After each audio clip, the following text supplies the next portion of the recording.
ശ്രീമന്നാരായണീയം ദശകം 24 പ്രഹ്ലാദചരിതം ശ്ലോകം 5.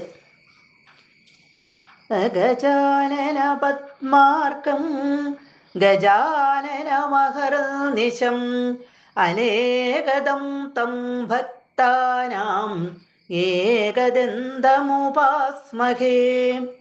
സരസ്വതി നമസ്തുഭ്യം വരദേ ജ്ഞാനരൂപിണി വിദ്യാരംഭം കരിഷ്യാമി സിദ്ധിർഭവതു മേ സദാ. ഗുരുർബ്രഹ്മാ ഗുരുർവിഷ്ണുർഗുരുർദേവോ മഹേശ്വര ഗുരുഃ സാക്ഷാത് പരം ബ്രഹ്മ തസ്മൈ ശ്രീ ഗുരവേ നമഃ. ഓം നമോ ഭഗവതേ വാസുദേവായ. സുരാരീണാം ഹാസ്യം തവ ചരണദാസ്യം നിജസുതേ സദൃഷ്ട്വാ ദുഷ്ടാത്മാ ഗുരുഭിരശിശിക്ഷച്ചിരമമും. ഗുരുപ്രോക്തം ചാസൗ ഇദമിദമഭദ്രായ ദൃഢമിതി അപാകുറുവൻ സർവം തവ ചരണഭക്ത്യൈവ വവൃധേ. കഴിഞ്ഞ ശ്ലോകത്തിൽ നമ്മൾ കണ്ടു, ഹിരണ്യകശിപു ബ്രഹ്മാവിനെ തപസ് ചെയ്ത് പ്രത്യക്ഷപ്പെടുത്താനായിട്ട് പോയ ആ കാലത്ത് ഇവിടെ അസുരന്മാരെ എല്ലാം തോൽപ്പിച്ചു. ഹിരണ്യകശിപുവിൻ്റെ ഗർഭിണിയായ ഭാര്യ കയാധുവിനെ ദേവേന്ദ്രൻ പിടിച്ചുകൊണ്ടു പോകാൻ തുടങ്ങി. പോകുന്ന വഴിക്ക് നാരദൻ കാണുകയും ഇതൊരിക്കലും ശരിയായ നടപടിയല്ല എന്ന് പറഞ്ഞ് കയാധുവിനെ ദേവേന്ദ്രന്റെ പക്കൽ നിന്ന് മോചിപ്പിച്ച് തൻ്റെ ആശ്രമത്തിലേക്ക് കൂട്ടിക്കൊണ്ടു പോവുകയും ചെയ്തു.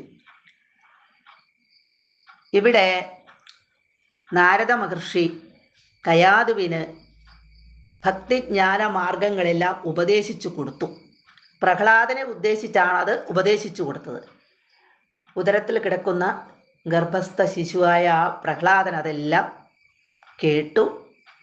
ഭഗവത് ഭക്തിയോടുകൂടി, ഉറച്ച ഭഗവത് ഭക്തിയോടുകൂടിയാണ് അസുരക്കുട്ടിയായിട്ട് ആണെങ്കിലും പ്രഹ്ലാദൻ ജനിച്ചത്.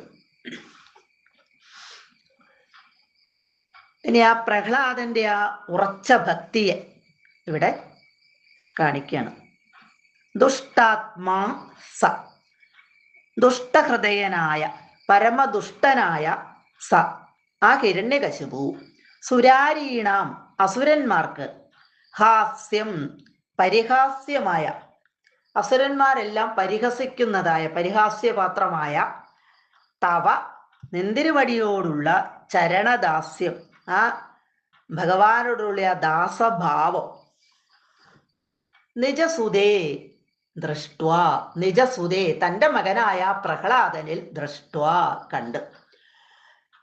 പരമദുഷ്ടനായിട്ടുള്ള ഈ ഹിരണ്യകശിപു അസുരന്മാരെ ഒട്ടും തന്നെ താല്പര്യം കാണിക്കാത്ത, അവരെ പരിഹസിക്കുന്ന ആ ഭഗവാന്റെ ചരണാരവിന്ദങ്ങളെ ഇവിടെ ഭക്തിയാ സ്മരിക്കുന്നവനായിട്ട്, വളരെയധികം മനസ്സിൽ കരുതുന്നവനായിട്ട് തൻ്റെ പുത്രനെ കണ്ട്, അങ്ങനെയുള്ള തൻ്റെ പുത്രനെ കണ്ട് അമും ഇവനെ ചിരം ഗുരുഭി, ചിരം വളരെ ദിവസം ഗുരുഭി ഗുരുക്കന്മാരെ കൊണ്ട് അശിശിക്ഷ പഠിപ്പിച്ചു. ഇവിടെ ഗുരുക്കന്മാരെ ഏർപ്പാട് ചെയ്തു ഹിരണ്യകശിപു ഇവന്റെ ഈ ഭഗവത് ഭക്തിയിൽ നിന്ന് ഇവനെ മാറ്റിയെടുക്കുവാൻ വേണ്ടിയിട്ട്. അങ്ങനെ ഒരുപാട് ദിവസങ്ങൾ ഈ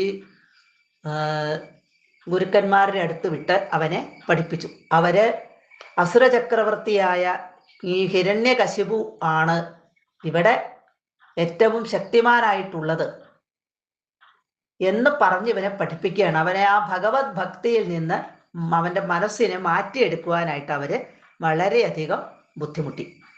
അസൗച്ച ഇവനാകട്ടെ, ഈ പ്രഹ്ലാദനാകട്ടെ ഗുരുപ്രോക്തം സർവം, ഗുരുപ്രോക്തം ഗുരുക്കന്മാർ പറഞ്ഞത്, ഗുരുക്കന്മാർ പഠിപ്പിച്ചത് സർവം മുഴുവനും ഇതം അഭദ്രായ ദൃഢം ഇതം, ഇത് അഭദ്രായ ഭദ്രമായിട്ടുള്ളതല്ല. അതായത് ഈ പഠിക്കുന്നതെല്ലാം തിന്മയ്ക്കുള്ളതാണ്. ഇതുകൊണ്ട് തിന്മ മാത്രമേ ഉണ്ടാകുള്ളൂ, നന്മ ഉണ്ടാകുകയില്ല. ദൃഢം നിശ്ചയം. ഇതം അഭദ്രായ ദൃഢം. ഇത് തിന്മയ്ക്ക് മാത്രമുള്ളതാണ്. തിന്മകളാണ് ഇവിടെ പഠിപ്പിക്കുന്നത് മുഴുവൻ, നന്മകളല്ല. ഉറപ്പ്. ഇതി എന്ന് അപാകുർവൻ തള്ളിക്കളഞ്ഞു. ഗുരുക്കന്മാർ പറയണതൊക്കെ നന്മയ്ക്ക് വേണ്ടിയിട്ടുള്ളതല്ല, തിന്മയ്ക്ക് വേണ്ടിയിട്ടുള്ളതാണ് എന്ന് മനസ്സിലാക്കി പ്രഹ്ലാദൻ അതിനെയെല്ലാം തള്ളിക്കളഞ്ഞു. എന്നിട്ട് തവ ചരണഭക്തിയ ഏവ, തവ അവിടത്തെ, ചരണഭക്തിയ ആ പാദഭക്തിയോടുകൂടി, ഏവ തന്നെ, വവൃഥേ വളർന്നു വന്നു. പ്രഹ്ലാദൻ തൻ്റെ ആ ഭഗവാനോടുള്ള ഭക്തി ഉപേക്ഷിച്ചതേയില്ല.